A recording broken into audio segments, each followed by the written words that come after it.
Permata TV YouTube Indonesia dengan bangga mempersembahkan sebuah storytelling kekinian abad ini, diangkat dari karya besar Esa Mintarja yang sangat populer di masanya, berlatar belakang kisah tanah Jawa masa lampau dengan judul Kisah Api di Bukit Menoreh.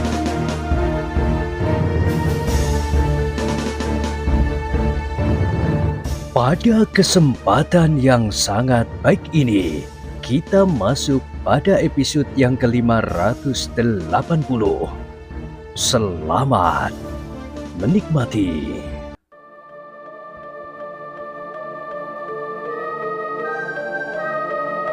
Di akhir kisah sebelumnya disebutkan, kegelisahan Kiwaskita pun melonjak di dalam dadanya.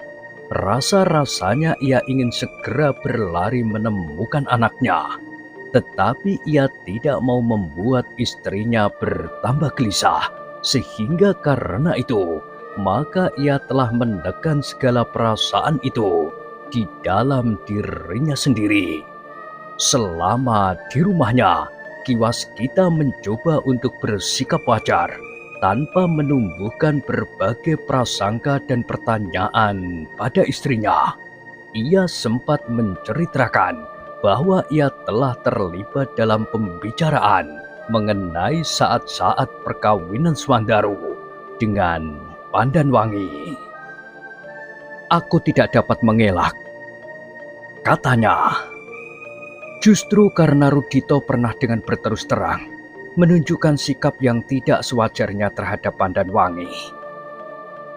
Tetapi Rudito adalah anak yang sangat baik.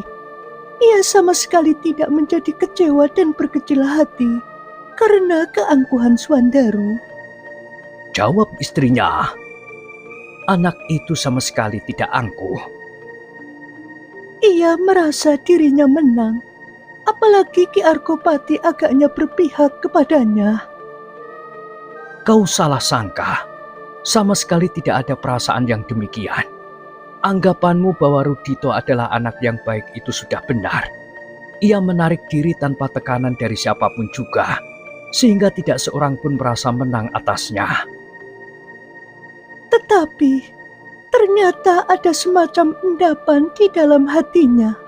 Semakin lama semakin padat, sehingga akhirnya meledak. Jika tidak demikian, maka ia tidak akan meninggalkan rumah ini dan pergi tanpa arah.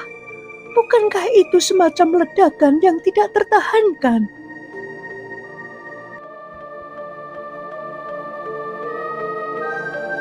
Kiwaskita mengerutkan keningnya.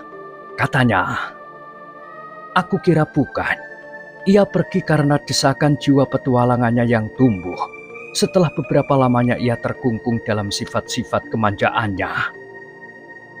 Tentu tidak. Aku tidak pernah mengajarinya menjadi seorang petualang. Aku mengerti betapa jauh bedanya kehidupan seorang petualang dengan kehidupan orang-orang kebanyakan.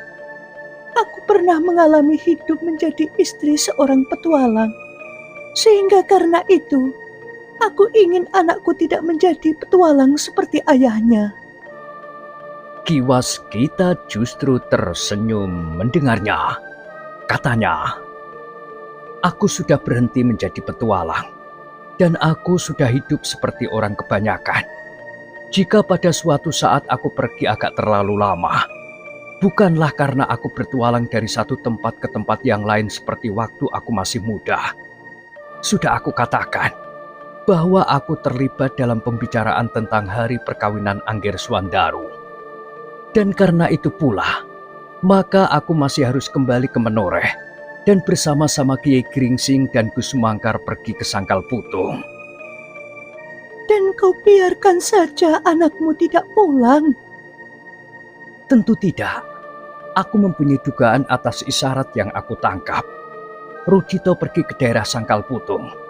Mungkin ia memang sengaja mencari Agung Sedayu dan Swandaru di sana.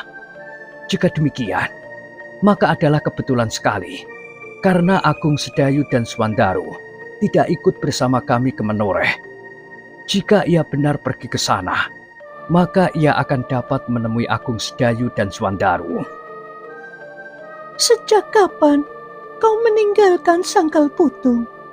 Jika sekiranya Rudito pergi ke sana, maka ia pasti sudah sampai di Sangkal Putung sebelum kau pergi.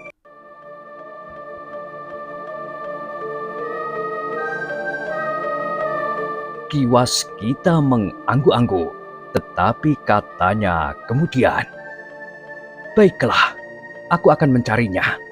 Aku baru meninggalkan Sangkal Putung lewat 2 malam." Ia berhenti sejenak, lalu katanya, "Tetapi aku berkuda dan Rudito berjalan. Apalagi ia belum melihat jalan yang langsung menuju ke Sangkal Putung itu." Terserahlah kepadamu, berkata istrinya. tetapi aku minta pertanggungan jawabmu untuk mengembalikan anakku itu kepadaku. Dengan demikian, maka yang semalam suntuk itu adalah malam yang menggelisahkan bagi Ki Waskita. Meskipun ia sama sekali tidak menunjukkan kesan yang demikian. Di dalam bilik Rudito ia menemukan bukti-bukti yang lain bahwa Rudito memang telah mengutip beberapa bagian dari isi rontalnya.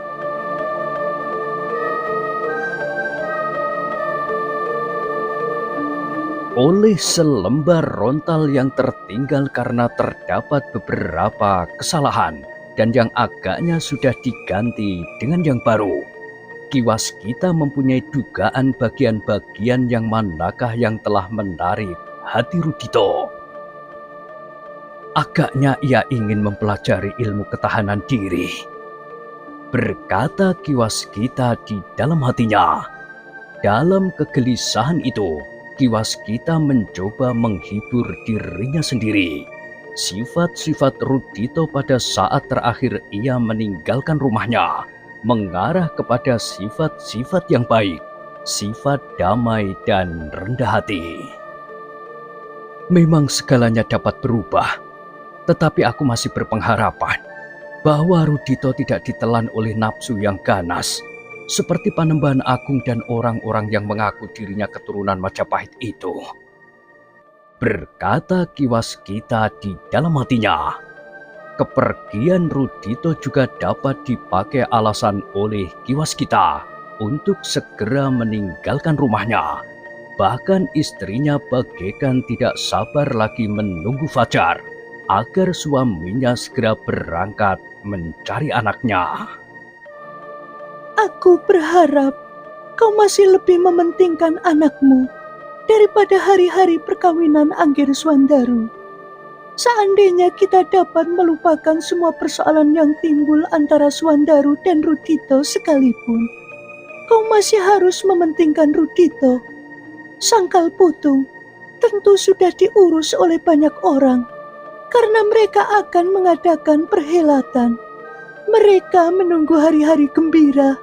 Sebaliknya dengan Rudito, ia sedang diintai oleh bahaya di setiap saat. Tetapi keadaannya tentu tidak segawat yang kau bayangkan. Keadaan sekarang sudah jauh lebih baik. Setelah Panembahan Agung tidak ada lagi, padukuhan-padukuhan menjadi tenang dan damai. Pada dasarnya, kebanyakan orang akan tetap menghormati perantau yang singgah di padukuhan masing-masing. Mereka biasanya memberikan tempat dan kesempatan, meskipun masih ada kecurigaan di antara mereka, karena keadaan memang masih suram. Tetapi jika sikap Rudito baik, maka ia akan mendapat sambutan dan sikap yang baik di mana-mana. Tetapi itu bukan berarti bahwa Rudito tidak akan menjumpai kesulitan di perjalanan. Mudah-mudahan tidak. Aku akan selalu berusaha mendapat hubungan dengan anak itu, meskipun samar-samar. Sampai saat ini, aku tidak melihat isyarat maupun firasat yang mencemaskan keadaan anak itu. Jika kau tenggelam ke dalam persoalan Swandaru, maka kau tidak akan sempat mencari anakmu. Bahkan hubungan isyarat itu pun tidak dapat kau lakukan. Ah, sudah barang tentu, aku tidak akan berbuat demikian. Rudito adalah anakku. Bukan saja aku merasa bertanggung jawab, tetapi aku memerlukannya sebagai penyambung namaku. Bukankah karena Rudito, aku memberanikan diri masuk ke dalam sarang Panembahan Agung itu? Istrinya tidak menjawab lagi, namun nampak kemurungan yang mencekam di wajahnya.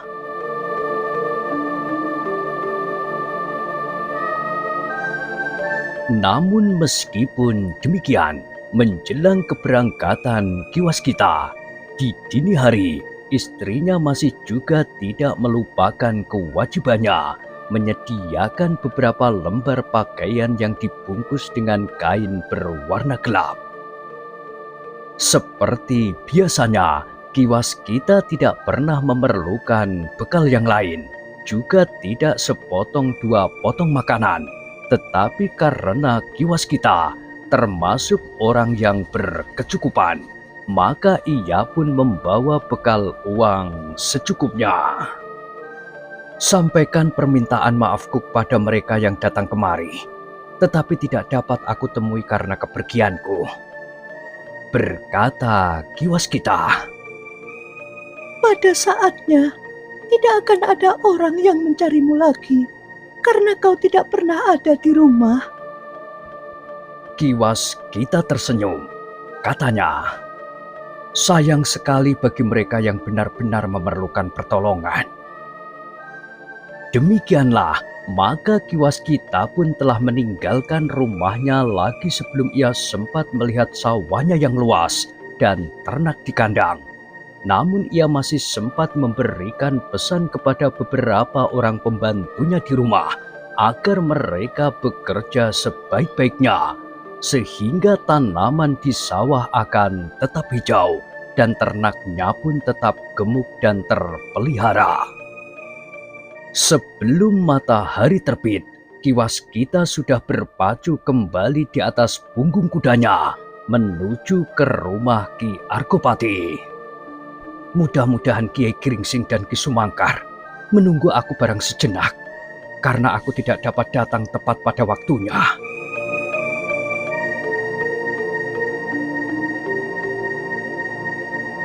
Sebenarnya lah, Kiai Gringsing dan Ki Sumangkar sudah siap pula untuk berangkat. Tetapi agaknya Ki Argopati lah yang menahan mereka barang setengah hari, menunggu kedatangan Ki Waskita. Tentu agak berbeda dengan Kiai Gringsing dan Ki Sumangkar, berkata Ki Argopati. Ki Waskita harus menyesuaikan diri dengan sikap istrinya dan anaknya. Kiai Gringsing dan Ki Sumangkar tersenyum sambil mengangguk-angguk. Kiai Gringsing berkata, baiklah, aku akan menunggu sampai lewat tengah hari. Pada itu, di sepanjang jalan Ki Waskita digelisahkan oleh berbagai masalah yang baginya cukup penting. Seperti kata istrinya, masalah Swandaru adalah masalah yang tidak banyak memerlukan perhatiannya, karena persoalannya adalah persoalan yang menggembirakan. Namun apabila setiap kali ia melihat bayangan yang suram pada jalur jalan yang akan ditempuh oleh Swandaru dan Pandanwangi, maka ada juga seperti kegelisahan di dalam hatinya. Kenapa aku melihat bayangan yang buram itu? Berkata Ki Waskita di dalam hatinya, tetapi ia tidak dapat menutup mata hatinya bahwa ia sudah melihatnya. Selebihnya adalah pusaka-pusaka yang hilang itu, dan akhirnya kepergian Rudito setelah mengutip beberapa bagian dari rontal yang disimpannya dengan baik.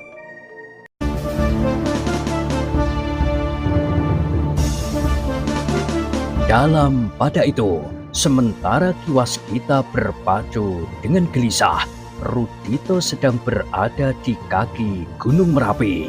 Badannya nampak menjadi kurus dan pakaian yang melekat di badannya menjadi kumal.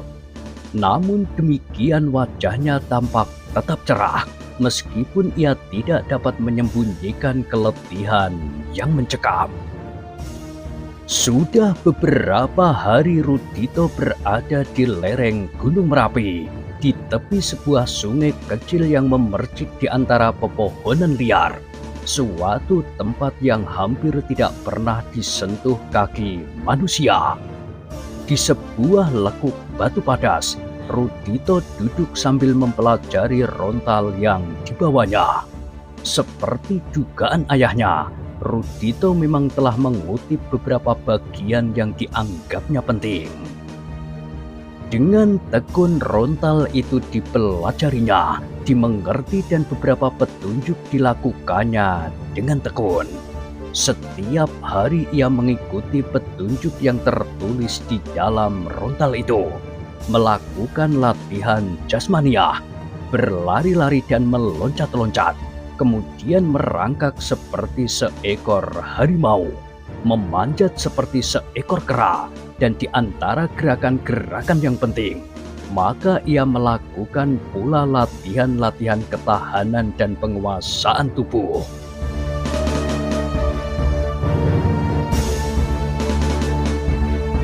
Setiap hari ia melakukan latihan-latihan lain yang agak asing bagi orang lain. Berjalan dengan kedua belah tangannya itu, berdiri tegak dengan alas kepalanya, dan kedua kakinya di atas. Duduk bersila sambil merentangkan tangannya lurus ke samping, bahkan melenting seperti ulat dan melingkar seperti luwing. Perlahan-lahan, Rudito berhasil menguasai dirinya sendiri, menguasai setiap gerak atas kehendak, meskipun tidak mutlak. Bahkan akhirnya ia dapat menguasai perasaan sakit dan lelah. Meskipun demikian, Rudito tetap menyadari bahwa ia adalah seorang manusia biasa. Karena itu, ia tetap menyadari betapa keterbatasan kemampuan yang ada padanya. Dengan demikian, maka setiap latihan Rudito telah memadukannya dengan permohonan yang tekun kepada penciptanya, agar ia diperkenankan mempergunakan segala karunia yang ada padanya di dalam ketahanan dan penguasaan tubuhnya. Tetapi landasan utama dari segala latihan Rudito bukannya penguasaan tubuh itu saja, tetapi juga penguasaan nafsu, segala macam nafsu, yang baik dan yang buruk.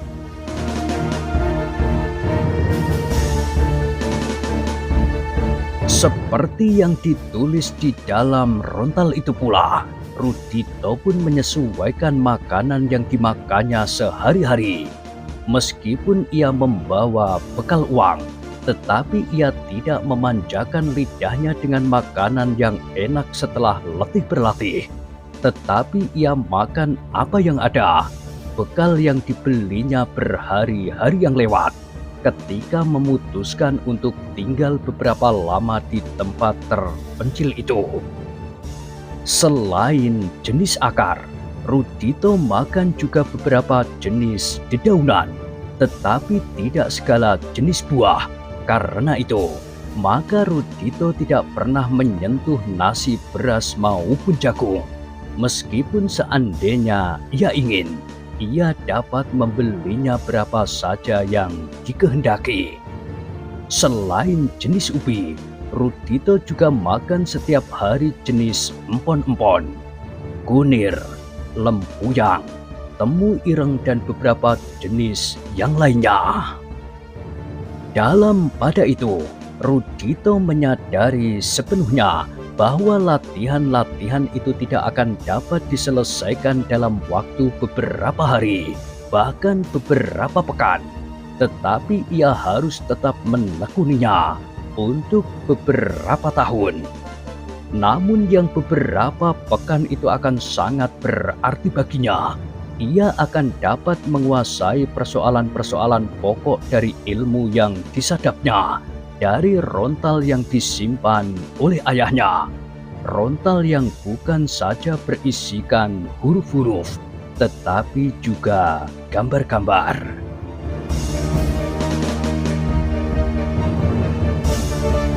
Tetapi agaknya perhatian Rudito agak berbeda dengan ayahnya, sehingga bagian-bagian yang ditekuni pun agak berbeda pula dari ayahnya.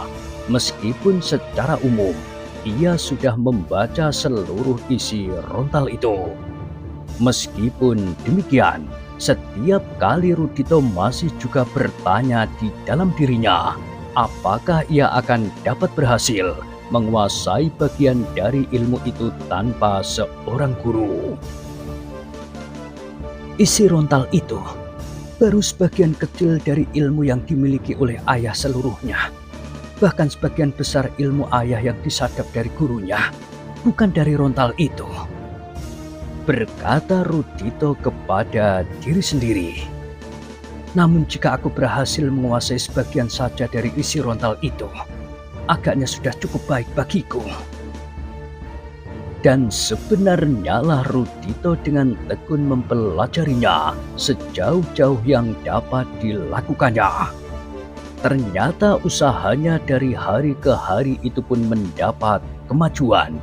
Ia mulai merasa jasmaninya bagian mutlak dari penguasaan kehendak. Ia mulai menguasai dengan pasti setiap gerakan. Ia dapat menguasai gerak-gerak naluriahnya dengan sebaik-baiknya, mempergunakan segenap tubuhnya seperti yang dikehendakinya. Penguasaan perasaan sakit dan lelah, tetapi seperti yang disadarinya sepenuhnya, ia adalah seorang manusia wantah yang tidak akan dapat melampaui batas kemampuan manusia yang memang lemah. Namun Rudito menjadi seorang manusia yang pada wujud lahiriahnya mempunyai banyak kelebihan dari sesamanya. Tubuhnya mempunyai daya tahan yang luar biasa, meskipun ia tetap menyadari sentuhan saraf dan peraba, tetapi ia seolah-olah dapat mengesampingkan perasaan sakit, lelah, dan sejenisnya. Meskipun demikian, Rudito tetap berusaha seperti yang dilakukan atas jasmaninya, juga atas rohaninya. Ia menjaga agar tetap merasa dirinya sejumput debu di bawah kaki yang maha kuasa, sehingga dengan demikian ia tidak akan melakukan perbuatan yang menyimpang dari kehendaknya. Tak ada yang dapat aku lakukan berdasarkan atas kemampuanku sendiri, katanya di dalam hati. Semuanya adalah karena karunia-Nya dan terlebih-lebih karunia penggunaannya. Dengan demikian, maka Rudito adalah tetap Rudito seperti pada saat ia ditinggalkan oleh ayahnya. Ia tetap seorang yang menyadari dirinya sepenuhnya, tanpa dikuasai oleh nafsu dan ketamakan. Bahkan sebaliknya, dengan latihan-latihan yang berat itu, ia berhasil menguasai bukan saja jasmaninya, tetapi juga nafsunya. Seperti biasanya, di setiap pagi, Rudito turun ke sungai kecil di sebelah lekuk batu tempatnya berteduh dari hujan dan panas, mengambil air dengan upih dan membawanya naik setelah mandi. Air yang disediakan untuk minum dan membersihkan tangan dan kakinya. Tetapi baru saja Rudito menyuruk masuk ke dalam lekuk batu karang di lereng, tiba-tiba ia merasa tanah tempatnya berpijak tergetar. Air di tangannya bagaikan direnggut dengan kasar dan tertumpah di tanah. Segera Rudito sadar bahwa lereng Gunung Merapi telah diguncang oleh gempa. Karena itu, ia pun segera melangkah surut, karena lekuk batu padas itu akan dapat runtuh dan menimbunnya sekaligus.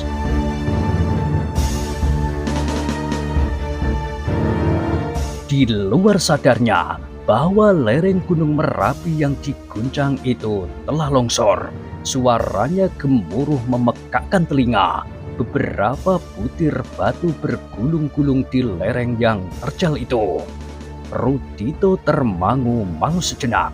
Ia menyadari bahaya yang dapat melumatkannya. Karena itu, maka ia pun segera berusaha menyelamatkan dirinya, menghindar dari timbunan batu-batu di lereng Gunung Merapi itu. Dengan sekuat tenaganya ia meloncat menjauh. Di hadapannya adalah sebuah sungai kecil tempat ia mandi setiap pagi. Karena itu, maka ia pun harus terjun ke dalamnya dan meloncat naik ke seberang.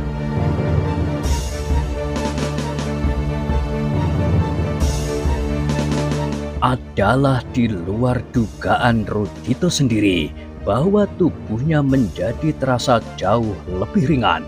Dalam pengerahan tenaga, ia mempergunakan kemampuan yang telah dipelajarinya selama itu.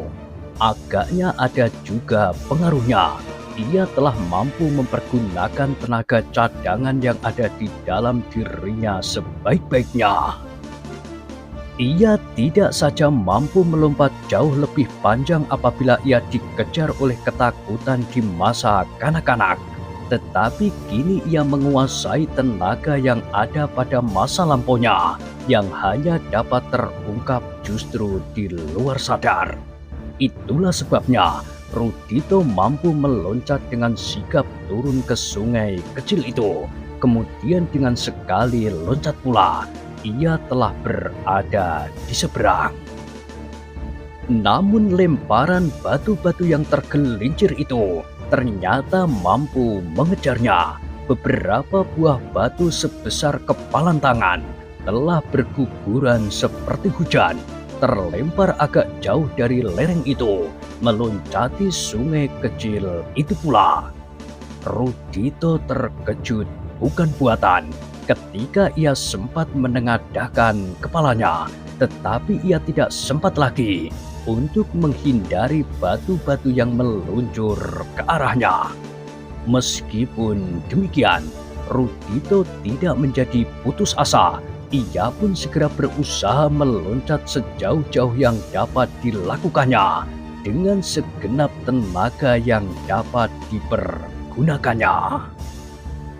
Dengan demikian Rudito bagaikan dilontarkan oleh kekuatan yang luar biasa besarnya, beberapa kali lipat kekuatan yang dapat dilakukan sebelumnya. Namun batu-batu yang runtuh itu telah terlampau rendah, sehingga betapapun ia meloncat dengan cepat dan jauh, tetapi ia masih tetap merasakan sentuhan-sentuhan pada tubuhnya.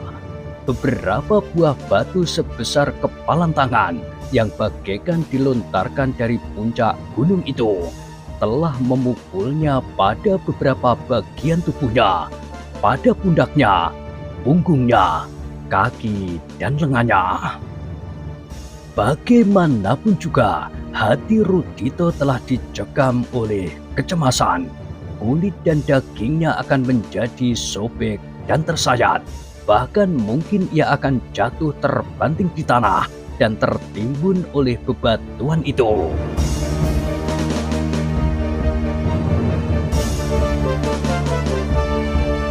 Tetapi ternyata yang terjadi adalah berbeda dengan dugaan Rudito sendiri. Loncatannya telah berhasil menjauhkannya dari guguran lereng gunung itu. Dan bahkan Rudito sendiri menjadi heran. Tubuhnya sama sekali tidak terluka oleh sentuhan-sentuhan batu yang berguguran.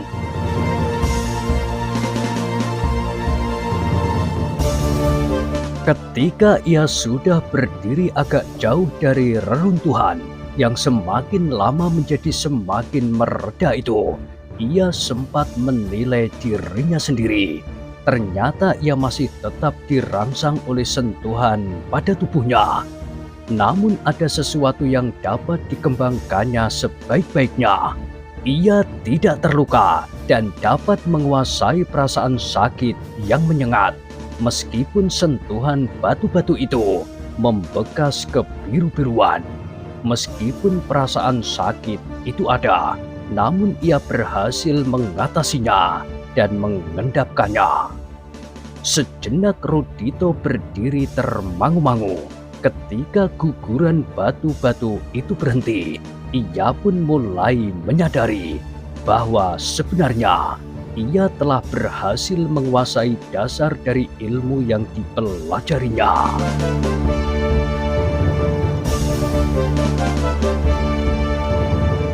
Pada saat yang bersamaan, ketika Gunung Merapi mengguncang bukan saja lerengnya sendiri, Kiwaskita yang berada di telatah Menoreh merasakan guncangan itu pula.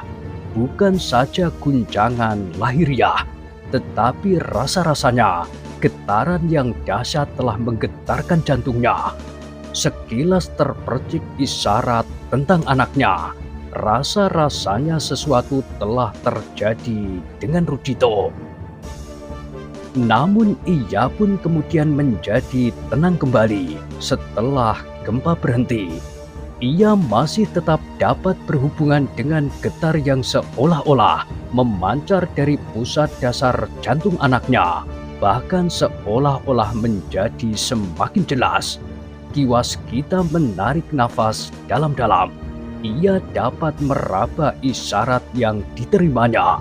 Rudito tentu telah mengalami sesuatu, tetapi ia tentu masih tetap selamat dan keadaannya tetap baik. Karena itu, maka Kiwaskita pun melanjutkan perjalanannya yang tinggal beberapa puluh tonggak saja, langsung menuju ke rumah Ki Gede Menoreh dengan harapan bahwa ia masih akan bertemu dengan Kiai Gringsing dan Ki Sumangkar di sana.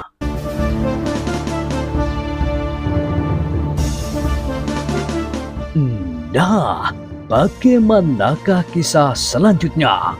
Silahkan ikuti terus kisah Api di Bukit Menoreh pada kesempatan berikutnya. Sampai jumpa.